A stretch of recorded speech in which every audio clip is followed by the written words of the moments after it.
Bonsoir ou bonjour à tous et bienvenue sur la chaîne Histoire de la Bible. J'espère que vous allez très bien, en tout cas moi ça va très bien. Je fais cette nouvelle vidéo pour vous parler donc de l'Apocalypse, donc un livre que j'ai déjà parlé plusieurs fois, donc vous pouvez vous rendre sur les anciennes vidéos que j'ai fait sur l'Apocalypse. Et cette fois-ci, nous allons nous attaquer au chapitre 4. Pourquoi le chapitre 4 ? Parce que, premièrement, nous avons vu les 3 premiers chapitres, mais aussi, il faut savoir que ce chapitre et le chapitre 5 sont introductifs à une nouvelle série de 7, à savoir les 7 sceaux de l'Apocalypse. Nous avons déjà vu les 7 églises qui sont disponibles en vidéo sur ma chaîne, et nous allons peut-être voir donc une série des 7 sceaux de l'Apocalypse. Et pour commencer, bien sûr, il faut voir cette introduction qui commence à partir du chapitre 4. Donc je vous invite à prendre vos Bibles et à lire avec moi le chapitre 4. Donc il est écrit: « Après cela, je regardai, et voici une porte était ouverte dans le ciel.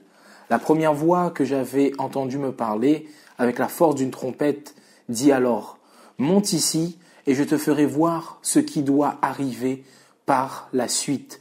Aussitôt je fus saisi par l'Esprit.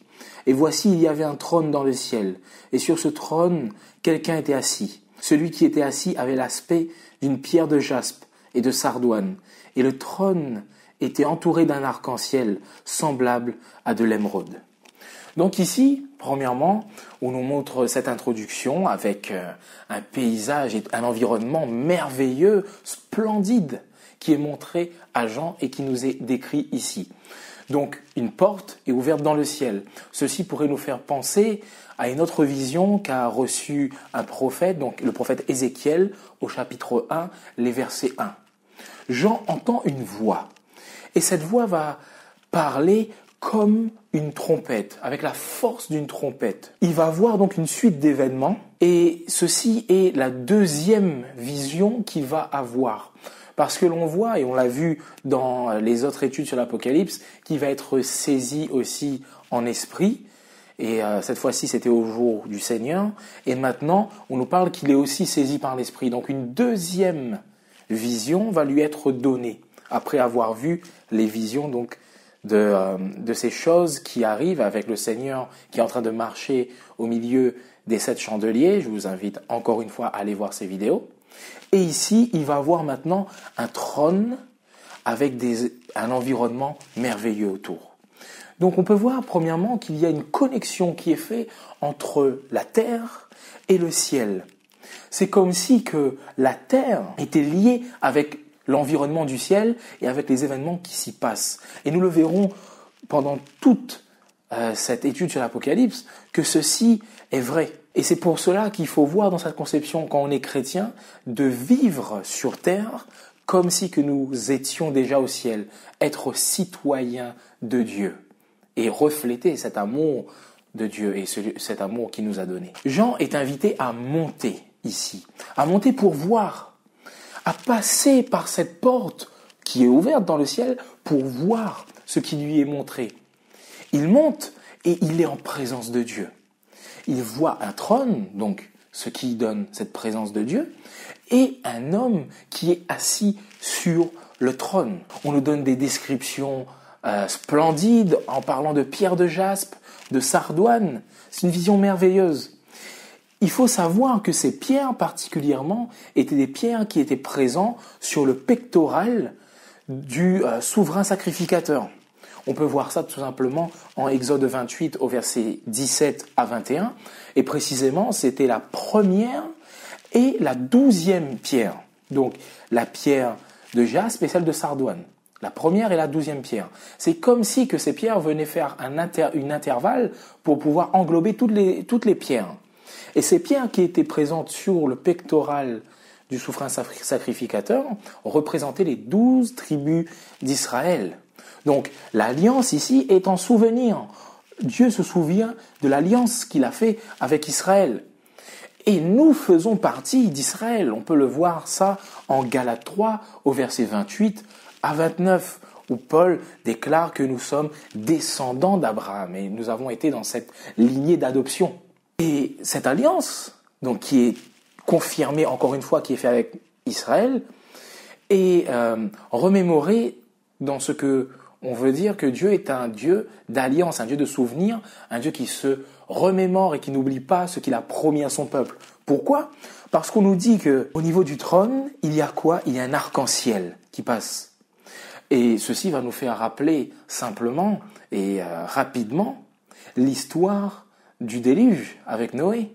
Cet arc-en-ciel qui est, après le déluge, se souvenir que Dieu ne détruira plus la terre avec de l'eau. Cette alliance que Dieu a scellée avec Noé et avec l'homme pendant toute son histoire. Et cela, on peut le voir en Genèse 9, au verset 12 à 17. Donc Jean entre en présence de Dieu.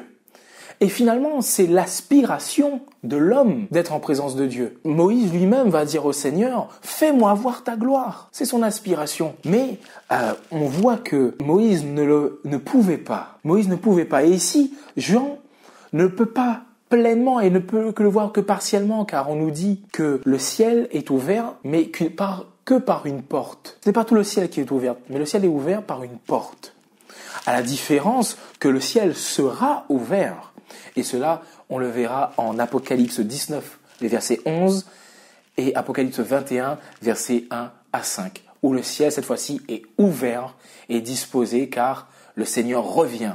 Donc, ici, Jean a cette vision merveilleuse. Il voit le Seigneur. Il a cette vision, encore une fois, dans le sanctuaire. Rappelez-vous, dans la première vision, il a aussi cette vision dans le sanctuaire, car il va voir Jésus marcher au milieu des chandeliers, donc chandeliers qui se trouvent dans le lieu saint. Et ici, il va voir le trône de Dieu. Dieu est assis sur son trône, trône qui nous fait penser à l'arche de l'Alliance, qui est l'endroit où était la présence de Dieu. Donc ici, il y a ce parallèle, mais on peut voir aussi comme si que Jean voit à la fois le lieu saint et le lieu très saint, car il va voir des lampes allumées qui nous font penser au chandelier, qui est la représentation donc de l'esprit. Et ça, nous allons voir dans les versets qui suivent. Donc Dieu est assis sur son trône, qui est symbole de son autorité, de son règne. Et ceci est rassurant. Ceci est rassurant pour le chrétien de savoir que Dieu règne. Par exemple, si vous prenez le psaume 102, c'est un psaume où l'auteur va se plaindre de sa situation, car il est misérable. Il est dans le déni de lui-même. Il voit que ses adversaires gagnent face à lui. Mais ce qui va changer sa situation, c'est qu'au verset 12, il va dire « Mais toi, Éternel, tu règnes à perpétuité ». Donc, le fait que le Seigneur règne, qu'il a cette autorité, ceci doit être rassurant pour le croyant face aux événements, justement, qui vont se passer par la suite. Il est important aussi de parler de trône. Pourquoi ? Parce que dans l'Apocalypse, on nous est parlé aussi qu'il y a d'autres trônes. Trône donc de Satan, en Apocalypse 2 au verset 13, trône de la bête et trône de Babylone. Donc ces trônes sont mis en parallèle face au trône de Dieu. Mais bien sûr, ces trônes et ces dominations vont être jugés. Mais en attendant le jugement de ces dominations, Dieu, lui, il règne et c'est à perpétuité. Et ça, c'est l'espérance du chrétien. Et ce trône même, on l'a vu dans une des promesses qui est donnée à l'Église, c'est un trône de partage, non pas un trône qui est gardé, mais un trône qui est partagé par le Seigneur, qui est partagé avec l'agneau, le Seigneur Jésus-Christ, mais qui est partagé même avec les vainqueurs de l'Église. Donc, on pourrait continuer cette fois-ci maintenant le verset 4. Autour du trône se trouvaient 24 trônes, et sur ces trônes, 24 anciens étaient assis. Ils étaient habillés de vêtements blancs et portaient des couronnes d'or sur la tête. Donc ici, on nous parle des 24 trônes avec les 24 anciens ou les 24 vieillards. Donc les caractéristiques de ceux-ci sont, premièrement, ils sont habillés de blanc, de vêtements blancs, et ils ont des couronnes d'or sur la tête. On peut déjà essayer de voir qui pourraient être ces personnes. Ayant les caractéristiques que j'ai citées, avec les vêtements blancs qui sont symboles de la justification par le Seigneur, plus les couronnes d'or qui sont le symbole de la victoire qu'ils ont, on pourrait dire et on pourrait voir là comme le symbole des rachetés. Mais on voit qui sont quand même distinctes de la foule des rachetés en Apocalypse 7 au verset 11 et verset 13. Premièrement, il faudrait comprendre qu'est-ce qu'un ancien. Un ancien, donc on le voit dans plusieurs versets, je peux vous en donner, donc Nombre 11 au verset 16, 17, 24 et 25, ils sont responsables du peuple devant Dieu, ils désignaient les juges en Israël, ils consacraient les rois. Paul, dans la Nouvelle Alliance avec dans le Nouveau Testament, désignait des anciens dans l'Église, et ils faisaient même partie du conseil de référence avec les apôtres, et ça on le voit en Acte 15. Cette notion de conseil, on le voit, et on peut le voir même par exemple dans Job, donc Job 1 au verset 6, on nous parle des fils de Dieu qui se rassemblent avec l'Éternel, donc lors d'un conseil.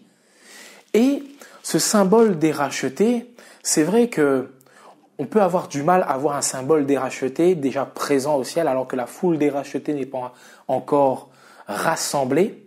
Mais on pourrait peut-être penser que ce symbole des rachetés est une représentation des rachetés par anticipation peut-être, ou pour nous assurer, encore une fois, de l'alliance et de la véracité des paroles du Seigneur, et que nous serons sauvés, que ceux qui croient en Jésus-Christ seront sauvés. Lisons ensemble les versets suivants, 5 à 6.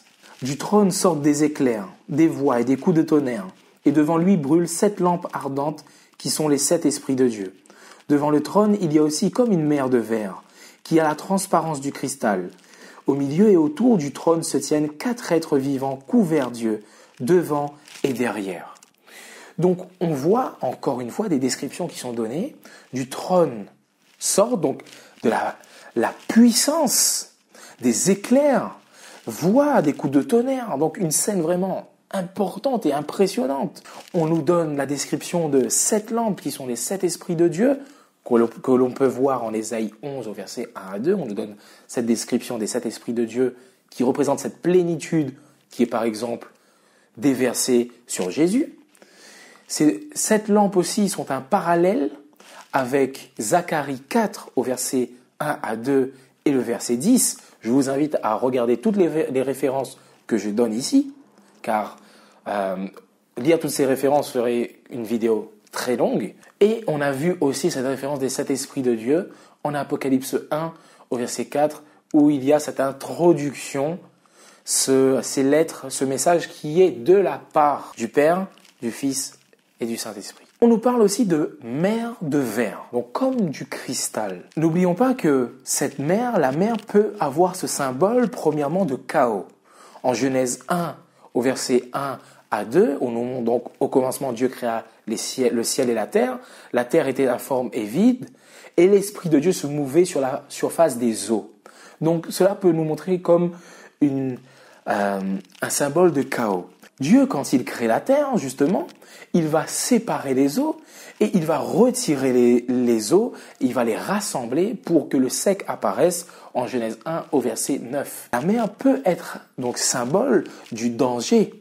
En Ésaïe 27 au verset 1, on nous dit que dans la mer, Dieu châtie le monstre marin qui est appelé Léviathan, donc c'est un monstre marin, et ce monstre marin se trouve dans la mer. En Apocalypse 13 au verset 1, on a le dragon qui sort de la mer. Ici, cette mer, par contre, elle est spéciale. C'est une mer de verre. Et les vainqueurs, en Apocalypse 15 au verset 2, sont debout sur la mer de verre. Cela nous fait penser à Jésus qui, quand était sur terre, a marché sur la mer alors que les eaux étaient déchaînées. Pierre, lui, a essayé de marcher sur cette mer, mais ayant perdu ce regard vers Jésus, ayant eu peur, il coula. Mais ceux qui sont victorieux à la fin ne peuvent pas avoir peur de cette mer, car cette mer est une mer de verre sur laquelle les vainqueurs peuvent marcher. On nous parle aussi de 4 êtres vivants qui sont au milieu et autour du trône, qui est directement un parallèle aussi avec Ézéchiel 1. Je vous invite maintenant à lire les versets 7 à 11. Le premier être vivant ressemble à un lion, le deuxième à un taureau, le troisième a le visage d'un homme, et le quatrième ressemble à un aigle en plein vol. Les 4 êtres vivants ont chacun 6 ailes et ils sont couverts d'yeux tout autour et à l'intérieur. Ils ne cessent de dire jour et nuit, Saint, Saint, Saint est le Seigneur, Dieu, le Tout-Puissant, celui qui était et qui est et qui vient. Chaque fois que les êtres vivants donnent gloire, honneur et reconnaissance à celui qui est assis sur le trône et à celui qui vit au siècle des siècles, les 24 anciens se prosternent devant celui qui est assis sur le trône, adorent celui qui vit au siècle des siècles et déposent leur couronne devant le trône en disant « Tu es digne, notre Seigneur et notre Dieu, toi le Saint, de recevoir la gloire, l'honneur et la puissance, car tu as créé toutes choses, et c'est par ta volonté qu'elles ont été créées et qu'elles existent. » Donc ici, on nous est donné ces différentes autres caractéristiques. Premièrement, des 4 êtres vivants. Donc on nous dit un lion, un taureau, un qui a donc un visage humain et un autre un aigle. C'est un parallèle sûr avec Ézéchiel 1 et Ésaïe 6. Donc je vous mettrai tous les parallèles qui découlent de ces 3 textes et je vous laisserai regarder attentivement tous ces parallèles qui nous montrent vraiment que les visions qu'ont eues ces différents prophètes se rapprochent, et c'est normal, ils ont vu le Seigneur, ils ont vu ce qui se passait dans cette louange. Donner un exemple, donc ils vont voir ces 4 êtres vivants. On voit que ce parallèle est directement fait dans Ézéchiel, où Ézéchiel va voir justement 4 êtres vivants qui ont, eux, une face de lion, d'aigle, de taureau et une face d'homme. Et le même parallèle donc dans Ésaïe, c'est que ces personnes, certes on ne parle pas de 4 êtres vivants, mais on parle de séraphins, et ces séraphins, ils crient devant le Seigneur, Saint, Saint, Saint est le Seigneur, l'Éternel.